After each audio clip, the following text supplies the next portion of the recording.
At the Palisade Bank Corporation, we know what top secret means. Your company's files contain valuable proprietary information worth far more than gold. We can help you protect it.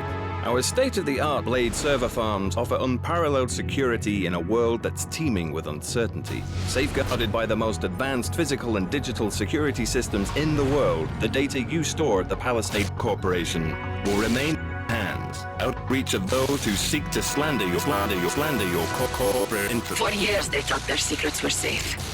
And they were right, until now. Rippers, protecting institutions that seek to hold us back, profiting while the majority get left behind, is the Palisade's #1 priority. Ours is to breach the Blade's overhyped digital defenses and expose the truth. Fire up your neural subnet kits and join the fight.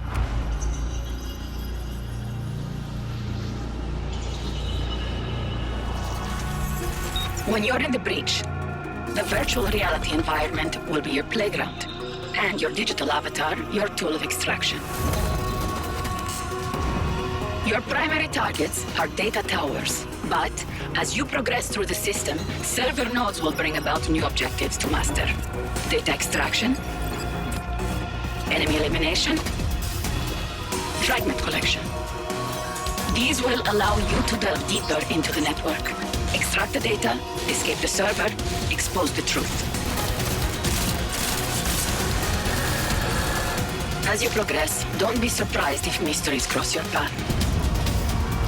The world is a dark place, and people often turn to Rippers to dig for answers. These people had a daughter who died under mysterious circumstances. They believe a pharmaceutical corporation is involved, and information you unlock on VersaLife servers could contain the truth they need. All you have to do is locate the data and exit the server without being destroyed. No problem, right? Not necessarily. The AI core that operates the Palisade servers has security in place. Sentries, drones, turrets, and powerful prime defense units, all programmed to keep that precious data locked away. They'll quickly turn hostile against any intruder they find. But when it comes to virtual warfare, being on the cutting edge is just one way we Rippers stay ahead. Load your avatars with an arsenal of weapons to combat the virtual defenses. Use the credits you earn from successful raids to unlock new models. If a particular loadout wears out its welcome, dismantle the unwanted weapons into parts and use them to upgrade your favorites. Extracting data won't be easy, but as you gain experience, you'll earn praxis points, which can be used to unlock new abilities or improve skills you already have. Your innocent avatar can be equipped with a variety of virtual augmentations that can aid you in accomplishing your goals. But it has limited memory space, so finding the right balance of skills is crucial to leaving the breach with your avatar intact. Not really interested in taking down corrupt mega corporations from within? Fine. Then compete in challenges against your fellow Rippers. Send them your high score. If they can't beat it, you're awarded extra credits. You've motivated others by showing off your skills. But if it turns out you're a cocky failure, you get nothing in return. Of course, if you're really feeling full of yourself, you can also infect the server with modifiers. They'll increase the difficulty of the challenge, offering a more substantial reward. Or give you temporary advantages by changing the rules if you're in a tricky spot. The world is full of conspiracies, Rippers, and the Blades hold the deepest secrets. No matter your motivation, your contribution will further our cause. Join the fight. Extract the data. Expose the truth. Buona fortuna, Rippers.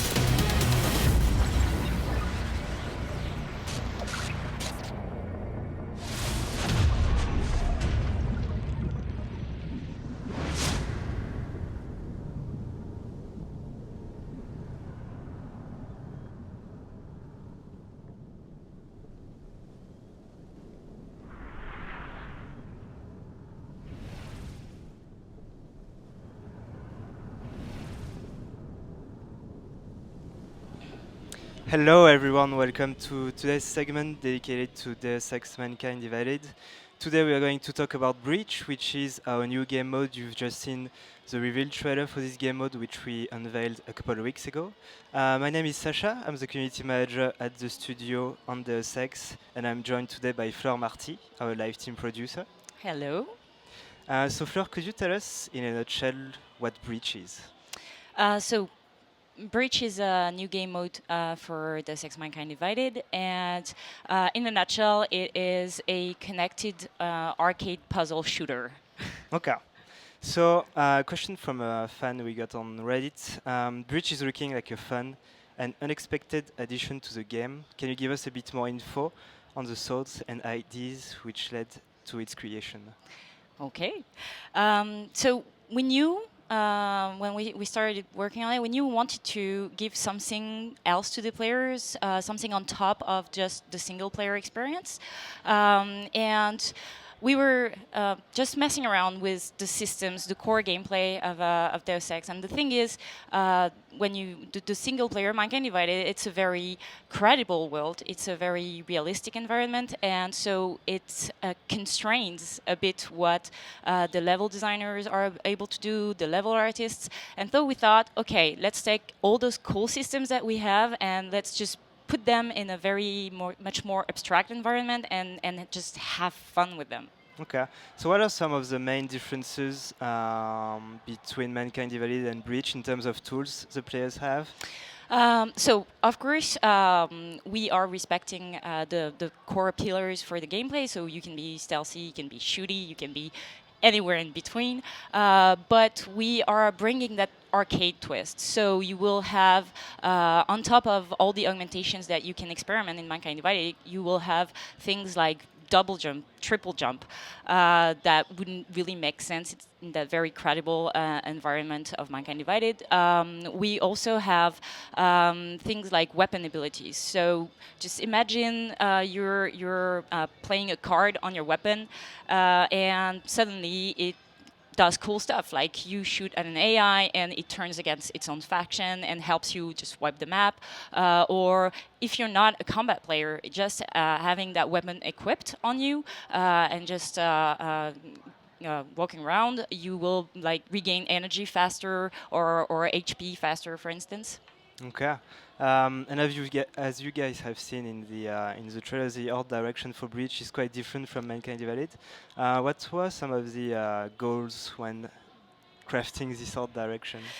Well, so Breach is set in a virtual reality environment, and as I said, we wanted to give a lot of freedom to the level designer. So we knew from the start that it had to be quite simplistic and very modular art direction.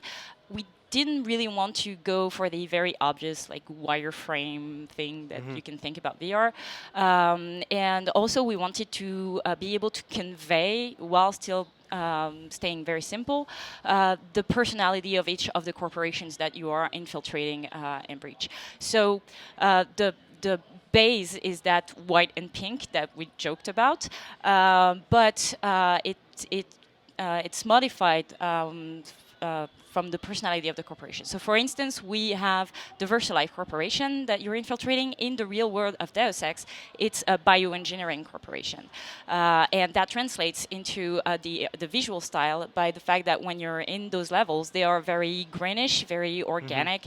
You have like waterfalls of pixelized cubes, and it also translates into the layout. It's going to be very vertical and weird. While if you infiltrate the Steiner Beasley Corporation, which is in the real world of Deus Ex, weapons manufacturer, a German company, it's going to be much more wide open levels, and it's going to be you're going to feel like you're in a foundry. There's like pixel magma flying around. It's very orange, and so. Again, the art style, it's VR, it's still very simple, like low poly, but we're trying to still convey really the personality and the backstory of those corporations that you are infiltrating. And each of these corporations is going to have its own story arc, right? Yes. So when you play Bridge through the levels, you will stumble on conspiracies that we call darknet files. And you will be able to investigate and to talk with contact through a text messaging interface, and to uncover some of the shady things that those corporations are doing in the shadows. Can you tell us a little bit about Shadow Child, which is kind of the character which will guide the players throughout Breach? Well, you're part when you're playing Breach, so you're not Adam Jensen, obviously. You're a Ripper, and the Rippers are a faction of hackers that use virtual reality as a way of hacking. They don't code; they actually game their way through firewalls. And Shadow Child is like she's the top Ripper in the world. She is the one who actually breached the Palisade blade that you're infiltrating. And the Palisade is an actual building that you see in Mankind Divided. It's in Prague, and it is the most secure data archive in the world. And Shadow Child is the hacker who broke through the firewalls of that corporation. Cool. So something I'm very excited about for Breach is the music composer, who is Ed Harrison, who worked on Neo Tokyo, which you may know. So can you tell us about what he did for Breach in terms of music style? Yeah, so it's again like the art style. It was really important for us that the music would convey the personality of the corporations, and I think he did a wonderful job. It feels Deus Ex-y. I mean, you know, it's a Deus Ex music, but it's very particular to Breach. And when you're in Tarvos, for instance, you have those kind of whispers, and you can hear. I know that Steve, our audio director, he likes to think of it as like the secrets of those shady corporations that are trying to get out, and it's really amazing what the job Ed did on the music. Cool. Can't wait to hear more. So as you mentioned, Breach is going to be a connected mode, so it's going to evolve through time. What are some of the things players can expect after release? So, of course, there will be more levels. So we're shipping with 3 corporations, so Steiner Beasley, VersaLife, and Tarvos. And there will be more corporations to come. And so when I'm saying a new corporation, it's a set of maps that go with it. It's new conspiracies, and it's even like new gameplay ingredients that we are crafting to go along with, again, the personality of the corporation. And also like cool new toys, new weapon abilities, new augmentations.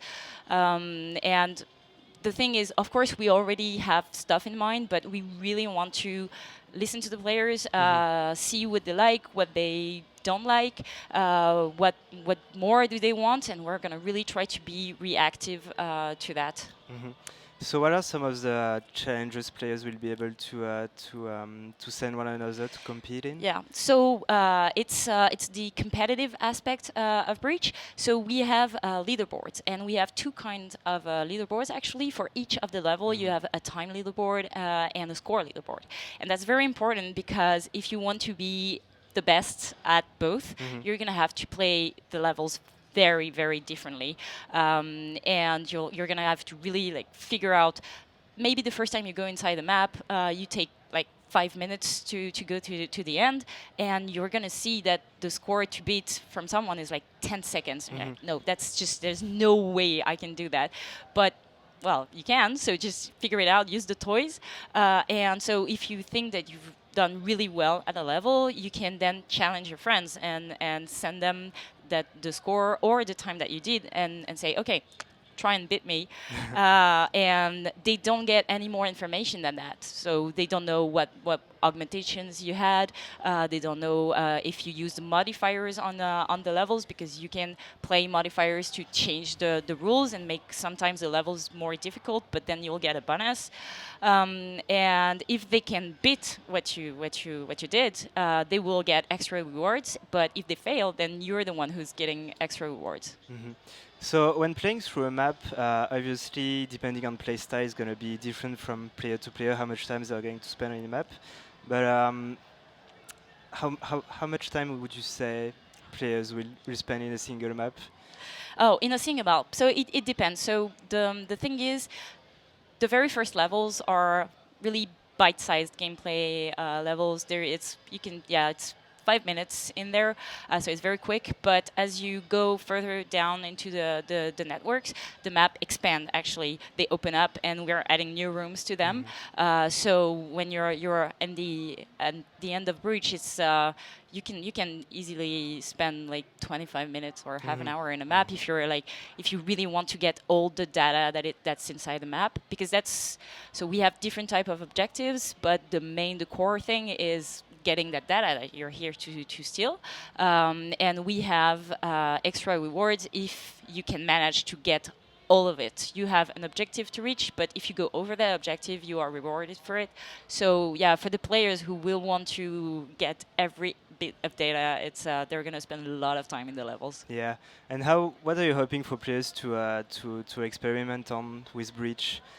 I mean, the levels being so different from the main game, it's going to be easy for them to try new playstyles, experiment with other augmentations and stuff. That's really the idea. It's so you can. I know the trailer is very action oriented, so I know that some players are under the impression it's very much about combat, but you can be as stealthy as you want.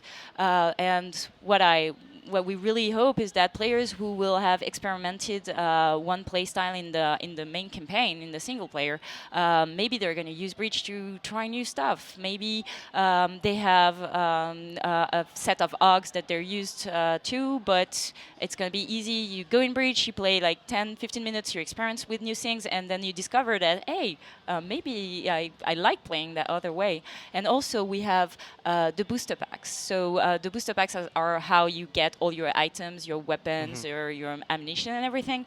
And they're random, and there's a good reason for that. It's also, we're pushing you to experiment. Maybe you played the whole single player with a sniper rifle, maybe it's your playstyle, but when you get in Breach, maybe the first weapon you're going to get out of booster pack is going to be a shotgun. And you're going to say, well, maybe I'm going to try it, and maybe you're going to like it. And if you don't, it's all right. You can just dismantle it and use the parts to upgrade the next cool gun that you're going to get. Yeah, cool. So kind of a personal question now, Fleur. How does it feel to be working on a franchise like Deus Ex, but at the same time creating something which is so new for the franchise? So working on a franchise like Deus Ex is humbling, to say the least. And it's really exciting to be working on something so different. It's also a lot of responsibility. But we really, all the way through the production of Breach, we really wanted to respect all the core pillars. Really, it is a Deus Ex game. And yes, it's very different. Yes, it looks very different. Yes, we embraced the arcade feel to it. But I really hope players will see how much of a Deus Ex game it is. Cool. Thanks, Fleur. Thank you. So that's all the time we have for Breach today. For those of you who were here yesterday, I was mentioning today we're going to show some more gameplay from Dubai, but a different play style. So yesterday it was aggressive stealth, and today we are going to show you some combat from Dubai. Enjoy.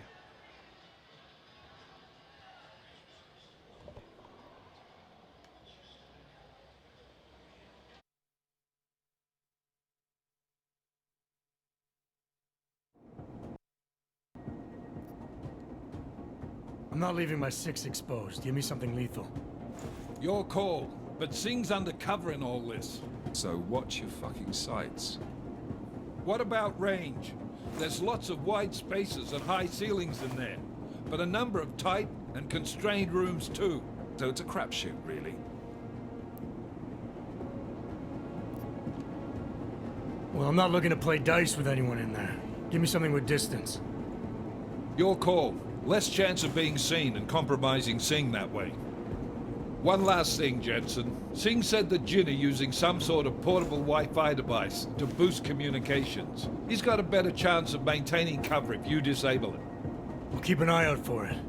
But aren't we on the clock here? You said there's a sandstorm moving in. There is, and we got the intel on this mission at the very last minute, so we're scrambling a little.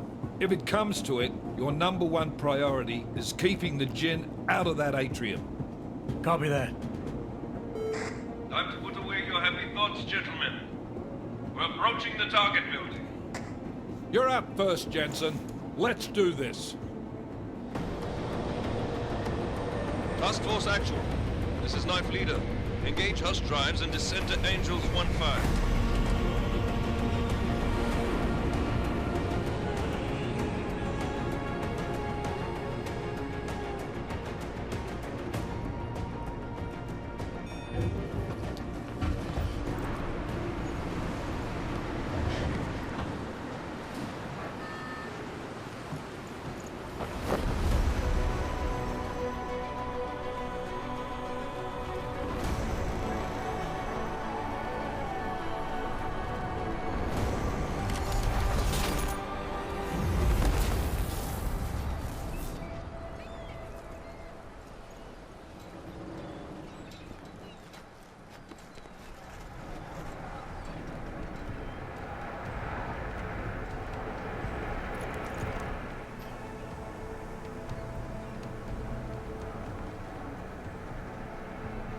مخزن من المخازن الموجودة على السطح عشان تكون بعيدة من الرمل.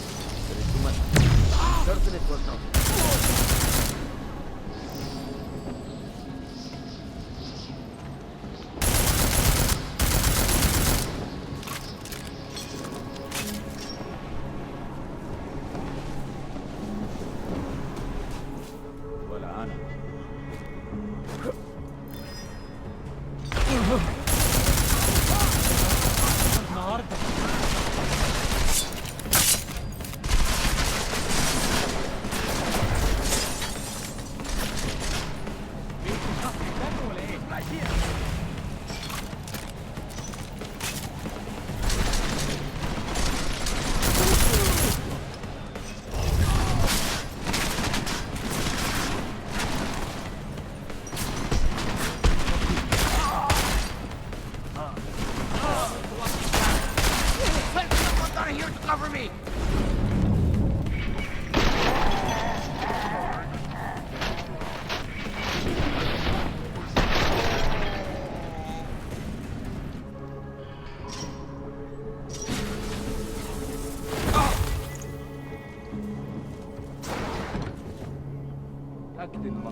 Jensen, we're inside the atrium, taking up positions on the terraces. What's your 20? Still moving. Well, hurry the fuck up. Enemy helos inbound and this sandstorm's getting close.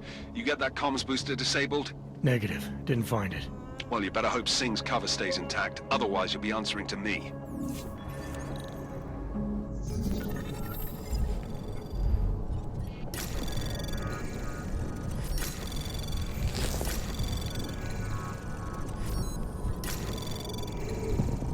Anomaly detected. Trace program initiated. Access granted.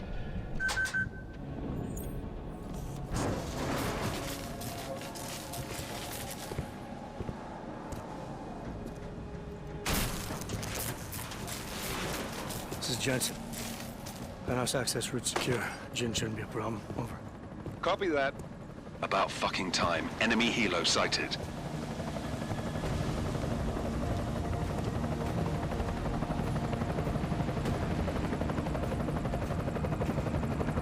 All right, Strike Force, position and hold. Strike 1, in position. Strike 2, all set. Strike 3, yeah. Strike 4 in position and holding, boss. Eyes up, safety's off, guys. Yeah, no shit, brown nose. Watch your fucking mouth, Halliday. Both of you shut up. 5 in position.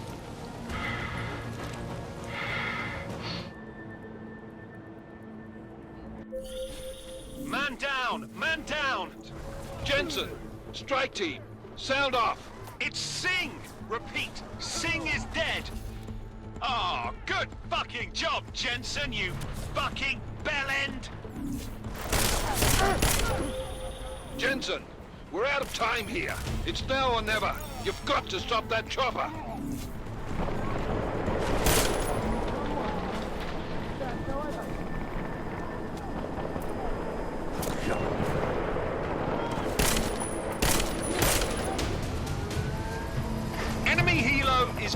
the mic! God damn it, Jensen! Miller, no go on target. Repeat, no...